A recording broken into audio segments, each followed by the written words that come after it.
Hi മക്കളെ, VK സാറാണ്. +1 പരീക്ഷയെല്ലാം ഗംഭീരമായിട്ട് എഴുതി +2ലേക്ക് എത്തിയിരിക്കുകയാണ് നമ്മൾ. പതുക്കെ ചാപ്റ്റേഴ്സും കാര്യങ്ങളൊക്കെ പരിചയപ്പെട്ട് പഠിച്ച് തുടങ്ങിയിട്ടുണ്ട് ഈ വെക്കേഷൻ കാലഘട്ടത്തിൽ തന്നെ. നമ്മൾ +1 ബിസിനസ് സ്റ്റഡീസിലേക്ക് വരികയാണെന്നുണ്ടെങ്കിൽ ഒരു സ്ഥാപനത്തെ ബേസ് ചെയ്തുകൊണ്ടാണ് അവിടെ നമ്മൾ കാര്യങ്ങളെല്ലാം തന്നെ പഠിച്ചു തുടങ്ങുന്നത്. പക്ഷേ എൻ്റർലി ഡിഫറൻ്റ് ആണ് +2 എന്ന് പറയുന്നത്. അവിടെ നമുക്ക് 11ഓളം ചാപ്റ്റേഴ്സാണ് പഠിക്കാനുള്ളത്. ആ ചാപ്റ്റേഴ്സിന് നമ്മൾ 2ആയിട്ട് ക്ലാസിഫൈ ചെയ്തിട്ടുണ്ട്. പാർട്ട് 1ൽ നമുക്ക് 8 ചാപ്റ്റേഴ്സാണ് പഠിക്കാനുള്ളത്. പാർട്ട് 2ൽ നമുക്ക് 3 ചാപ്റ്റേഴ്സും. ഇങ്ങനെ 11 ചാപ്റ്റേഴ്സാണ് +2 ബിസിനസ് സ്റ്റഡീസിൽ പഠിക്കാനുള്ളത്.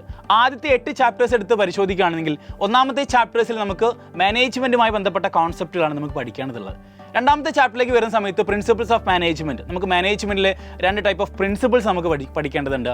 അതേപോലെ തന്നെ മൂന്നാമത്തെ ചാപ്റ്റേഴ്സിലേക്ക് വരികയാണെങ്കിൽ ബിസിനസ് എൻവയോൺമെൻറ്റ് ആണ്. നമ്മുടെ ബിസിനസ്സിൻ്റെ പരിസ്ഥിതിയുമായി ബന്ധപ്പെട്ട കുറച്ച് കാര്യങ്ങൾ നമുക്ക് പഠിക്കേണ്ടതുണ്ട്.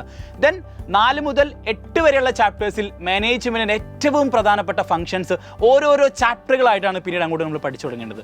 അതിൽ തന്നെ ഡയറക്റ്റിംഗ് വളരെ പ്രധാനപ്പെട്ട ഒരു ചാപ്റ്ററാണ്. പലതവണ SAക്ക് ക്വസ്റ്റ്യൻസ് ആയിട്ട് വന്നിട്ടുള്ള ഒരു ചാപ്റ്റർ കൂടിയാണ് ഡയറക്റ്റിംഗ് എന്ന് പറയുന്നത്. ഇനി നമ്മുടെ 9ാമത്തെ ചാപ്റ്ററിലേക്ക് എടുക്കുകയാണെന്നുണ്ടെങ്കിൽ ഫിനാൻഷ്യൽ മാനേജ്മെൻറ്റ് എന്ന് പറയുന്ന വളരെ വലിയൊരു ചാപ്റ്ററാണ് 9ാമത്തെ ചാപ്റ്റർ നമ്മൾ കാത്തിരിക്കുന്നത്.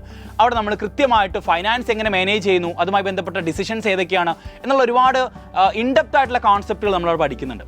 ഇനി 10ാമത്തെ ചാപ്റ്ററിൽ മാർക്കറ്റിംഗ് മാനേജ്മെൻറ്റ്, എന്താണ് മാർക്കറ്റിംഗ്, എന്തൊക്കെയാണ് മാർക്കറ്റിംഗ് മാനേജ്മെൻറ്റിലുള്ളത്, എന്തൊക്കെ പ്രൊമോഷൻ ടെക്നിക്കുകളാണുള്ളത്, എന്തൊക്കെ മാർക്കറ്റിംഗ് മിക്സുകളാണുള്ളത് എന്നാണ് ആ ചാപ്റ്റർ നമ്മൾ ഡിസ്കസ് ചെയ്യുന്നത്. അവസാനത്തെ ചാപ്റ്റർ കൺസ്യൂമർ പ്രൊട്ടക്ഷൻ ആണ്. കൺസ്യൂമർ പ്രൊട്ടക്ഷൻ വളരെ ചെറിയ ചാപ്റ്ററാണ്.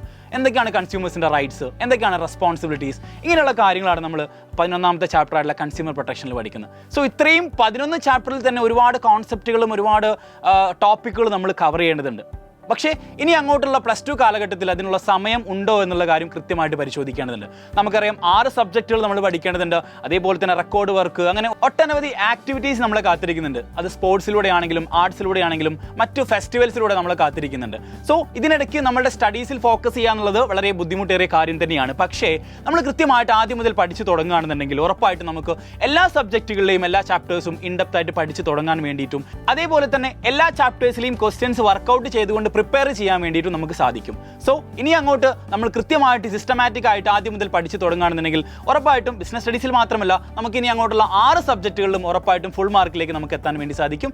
സോ ഇതേപോലെയുള്ള ഇൻഫോർമേറ്റീവ് വീഡിയോസിനായി നമ്മുടെ ചാനൽ സബ്സ്ക്രൈബ് ചെയ്ത് വെച്ചോളൂ. സോ കൂടുതൽ അപ്ഡേറ്റ്സുമായി വീണ്ടും കാണാം.